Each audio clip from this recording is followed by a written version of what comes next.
Almost a decade ago, a storm swept through the galaxy. It was more of a color than a substance. It bent light and changed the tones of colors. For about a year, flowers lost their brilliance. The sky was a dull blue at best. It felt like the volume was turned down on life, and then one day everything was back to normal for most people. Around half of the population started getting headaches, then migraines. Their energy was cut in half and their appetites waned. The people affected seemed to be going dim like a light bulb slowly dying. Almost a decade ago, a storm swept through the galaxy. The condition was called gravity sickness, and it was spreading rapidly across the globe. At first, doctors couldn't understand why people were suddenly experiencing a strange, debilitating weakness and fatigue. But as the symptoms worsened, it became clear the condition was related to the gravity of Earth. Captain Cole Nova, aka Jackpot, is the pride of the Federation Council's space forces. He boasts 15 years of excellence in fulfilling missions in space and mining explosions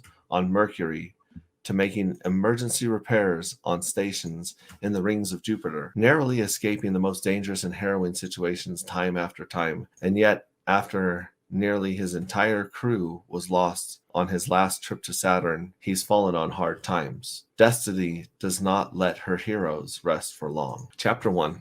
Holy crap, drop that! The monkey dropped the bright blue container it was holding in one of its 6 limbs. Out of the side of the monkey's mouth, a dark fluid ran down to his fur. Cole reached out and knocked it away from the macaque, making sure the foolish animal didn't take another swig. The label read, 1040 motor oil synthetic. You goofy bastard. You know I love you, but you have got to stop. Weren't the pancakes enough?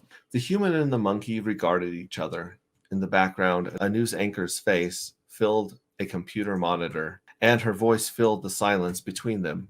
In official statements from the governor's office on the rising mortality rate caused by gravity sickness, a wasting disease that affects literally billions of people across the planet. The good news is that Alpha Omega Corp now offers life-extending implants that work on a subscription basis. With visible dismay, Cole changed the video to brightly animated cartoons. He pointed to the screen and asked the monkey, "No crying over spilled motor oil. There, does that make it better?" In the eyes of the monkey, Cole was a rude fellow monkey, but he was also about 10 humans' hands tall, which to BitBoy seemed pretty tall. By BitBoy's estimation, Cole was about middle-aged, based on the silver color on the sides of his head fur. Cole was also the big mean boss who insisted on denying BitBoy his delectable drinks. Still, he was also older, which made him the big monkey in charge. The monkey pouted and flipped him off with 2 of his hands, while giving him thumbs up in approval with the other 2 hands. Cole stated, "Close enough. I wish they'd finished programming your beverage preference." Dr. Chandrasekhar was a good man. It got to him too. In the eyes of the human, BitBoy Leroy was a rude but often amusing hybrid animal with too many limbs who insisted on drinking every possible liquid he could get his metal-clawed hands on. BitBoy folded his many arms and frowned, yet still watched the amusing cartoons. Cole blurted, "I don't know what to do with you, BitBoy. I mean, they make things child-proof, but how do I make things monkey-proof? What's going to be next? Antifreeze? Windex? Sulfuric acid?" He huffed at the awareness that the monkey would never pay him any heed. Cole paused for a breath, then chuckled at the absurdity of it all. The macaque froze, his eyes fixated on the monitor while reflections of cartoons flashed in his languid eyes. Cole wondered how much of the plot of the cartoon the animal really understood. "Well, let's get the oil out of you. I'm calling the good doctor." Observing the beer cans that littered the floor, he noted in a flat tone, "At this rate, we'll never get healthy, my faithful lab assistant. Grab me a beer." BitBoy flipped him off with all 4 hands, but still ambled to the refrigerator and grabbed a beer for Cole. "And a fine thank you, BitBoy. Here's some pretzels for you." Cole handed BitBoy a few of his snacks, which BitBoy enjoyed tremendously as he again dazed off to the wonders of the cartoon. Cole cracked open the beer, checked his watch. 10:44 a.m., he mused. I wonder what Emily would say. Before taking a swig, he hastened to the medicine cabinet and took out a bottle of sedative, then drew his phone from his pocket and tapped the name Sharon on his contact list. It rang once before the woman's voice answered. Getting straight to the point, he asked, "Bring the stomach pump?" Yep. Aren't you going to call a real doctor? Her voice buzzed through the speaker. No way am I getting in trouble again, Cole interjected. Sharon was curious. Why was there a bottle of motor oil laying around in the living room anyhow? Cole rubbed his eyelids. I got it from my Jeep. We must have snuck in with the milk last week. You coming? I'm 15 minutes out. Already on my way. I still have it in my car from the last time. See you in a sec. Using his glinting robotic augments, the monkey pointed at the monitor. He laughed aloud at the colorful moving figures on the screen. Cole laughed with him, or maybe just near him. His eyes narrowed. Leroy, want a drink? The monkey took sudden interest and guzzled the medicine. Within minutes, he was unconscious. Then came a familiar knock at the door. Cole opened it a crack and winced at the bright sunlight that dazzled across the pines and snow beyond before turning his gaze to his visitor. Good, it's you. Hey, pretty girl. Here stood a slender woman with dark hair framing her oval face. She winked at him with one of her hazel eyes. Cole couldn't help but notice the gentle Egyptian perfume on her fur coat. You know how owls can freeze mice with their screech? You do that to me with your eyes. She carried a heavy black briefcase that made her sway slightly when she walked. Are you trying to flirt with me? Well, hello to you, my handsome fella. All right, tell me about our patient. Ah, yes, thank you, doctor. The monkey doing monkey business today, shall we? She swept through the door into the cabin. She noted the delicious smell of bacon and pancakes wafting from the kitchen. While she unpacked the stomach pump, her own belly grumbled. Did you eat breakfast without me? Without missing a beat, Cole protested. I made at least a dozen pancakes, and I left a few for you. At least I think I did, he mumbled, uncertain. She frowned. Here, hold him for me while I get this in. The long tube descended down the macaque's throat, and with the push of a button, the device hummed to life, pulling putrid black sludge up with every beat. As it worked, she bit her lips and thought. Have you ever heard of that experiment about the kids and the marshmallows? If they could wait, they'd get two of them, but most gave in to instant gratification. You wouldn't know anything about that, would you? You'll get your pancakes, doctor. Don't you worry about a thing. I made extra just for you. The machine purged the last of the oil out of the unfortunate monkey, who was still snoring. Sharon removed the tube, stood up, went to the kitchen sink, washed her hands. With a single glass around the place, she easily calculated that exactly 4 pancakes remained. She called out to Cole, What? I thought you only wanted me for my body, but this marvelous cuisine is enough to woo a girl. Cole startled, suddenly remembering something. Wait, I have a surprise for you. Sit down, close your eyes. With some encouragement, she sat down at the kitchen table, covered her eyes with her hands. When she opened her eyes, a dark purple jar nestled by a hot plate of flapjacks on the table before her. She gasped, Cole! He hugged her warmly around the shoulders.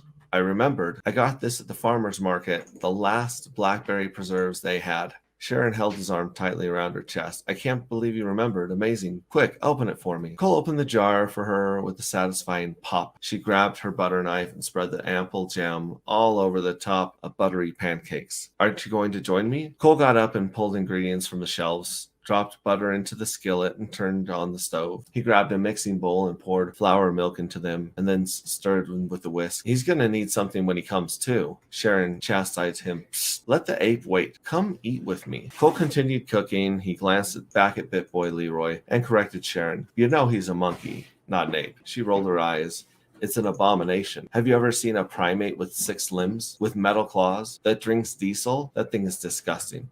If I were you, I'd send it back to the lab and get back to real work instead of babysitting. He's a macaque, Cole insisted, not missing a beat. She joked, I don't give a damn what you do with your cack. I came here for pancakes, Cole. Looking over his shoulder, Cole ignored her terse words, yet admired her. She was wearing a puffy mink coat over a wrapped dress that was held in place by a wide belt. The dress, draped over her black leggings, accented by tall boots, that made her look like she'd robbed a Star Wars costume shop. When his gaze returned to her delicate face, Cole snapped his attention back to the conversation. I am working. You just don't recognize it yet. He turned about to focus on the batter. She intoned, I don't want to come across as selfish, but I have to say, it's either me, she commented with mock venom, or that disgusting animal. She took another bite. Cole gritted his teeth. His name is Bitboy Leroy, and he is more precious to me than anything. He was with me up there at the accident. Everyone else tends to go away. He stopped whipping the batter and set the whisk down. You know I adore you, Sharon. An ultimatum isn't going to go your way. She changed her approach. You don't know how to take a joke, do you? Her expression soured, and Sharon wandered out of the kitchen to the mantel over the fireplace. She analyzed a photo of smiling people in spacesuits. You should still be flying.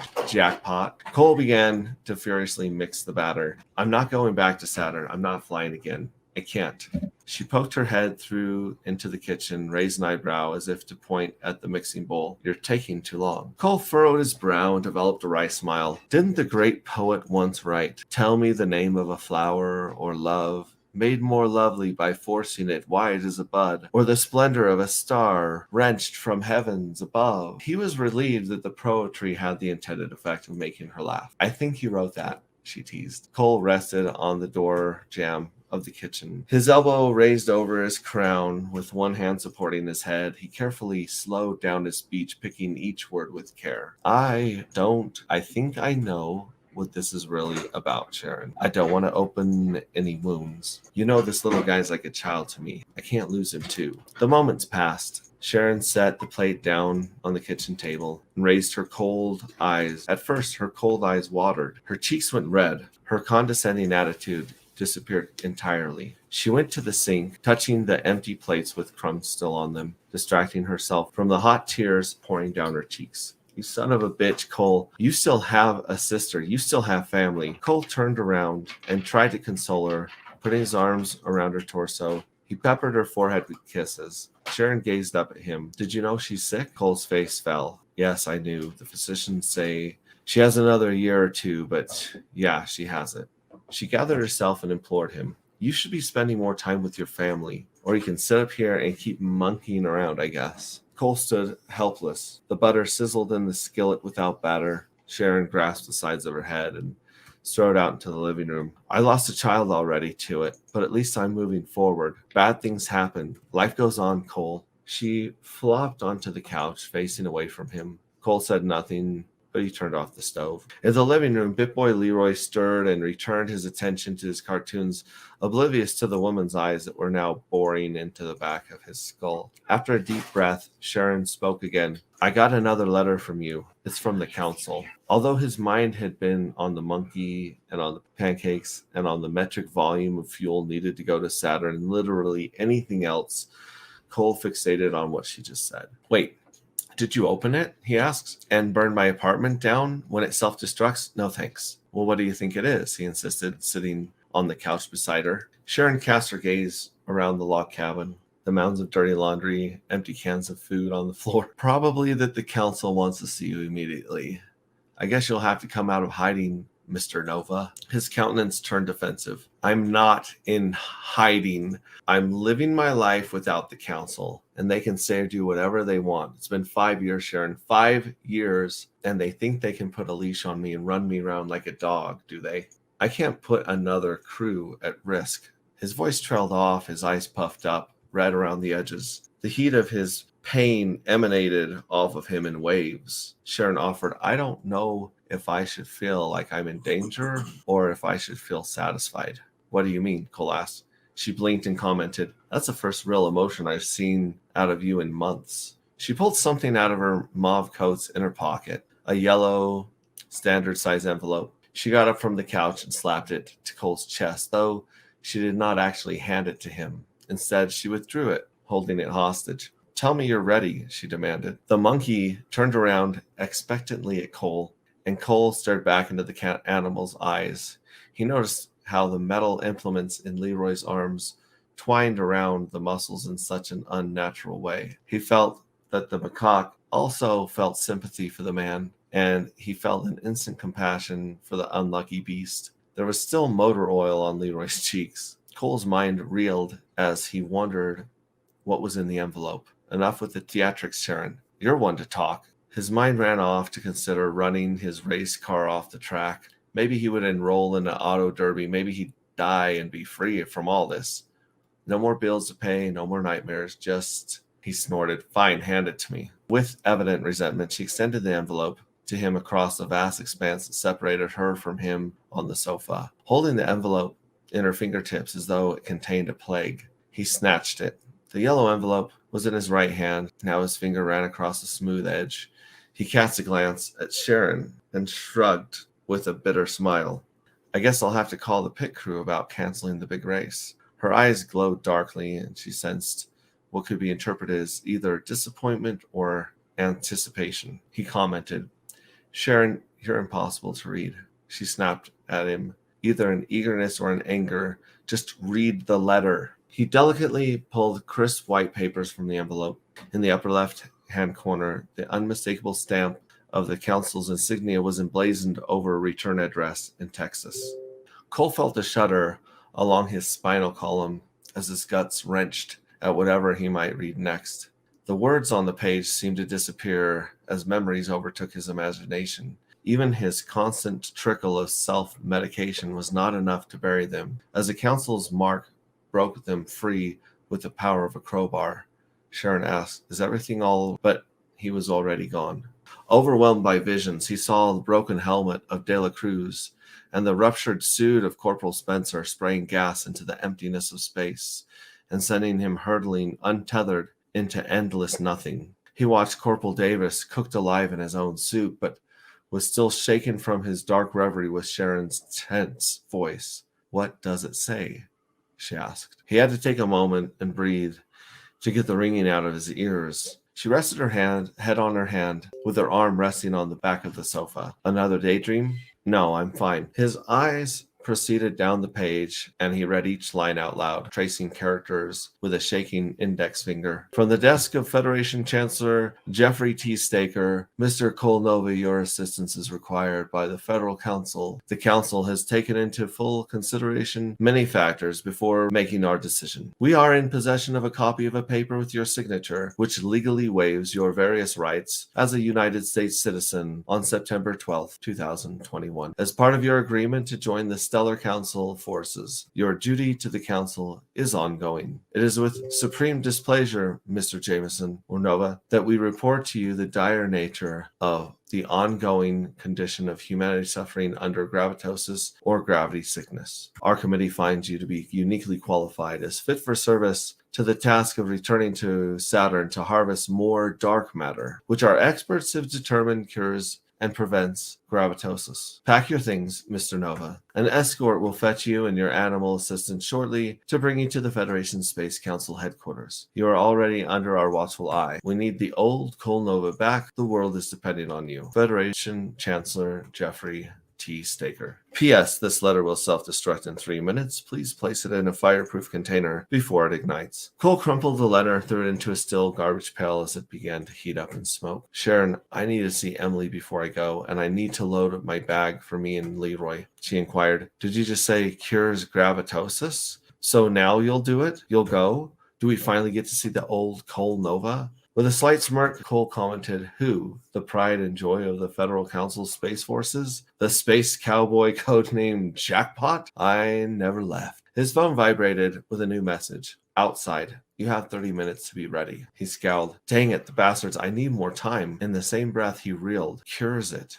Cures it. Emily. His attention was drawn to the sudden clattering of dishes in the kitchen. Wait, where is Leroy? Sharon asked. They both bolted towards the kitchen, and Cole quipped, Hey, you got it all right. Apes don't have tails, and they both stopped dead in their track. The macaque was on top of the counter when he spotted them, and dropping a big mixing bowl to the floor where it shattered, he offered them an appeasing grin, while tan, bubbling pancake batter dribbled down his fur. Cole and Sharon laughed in mutual despair, but Sharon's laughter turned to rage. She pointed to the now empty jar of blackberry preserves and saw the blue trail of stains leading to Bitboy's many fingerprints. Blackberry juice had turned his still claws a dark blue, and a hint of blue marked his lips and tongue. Sharon shrieked at the monkey. Is nothing sacred to you?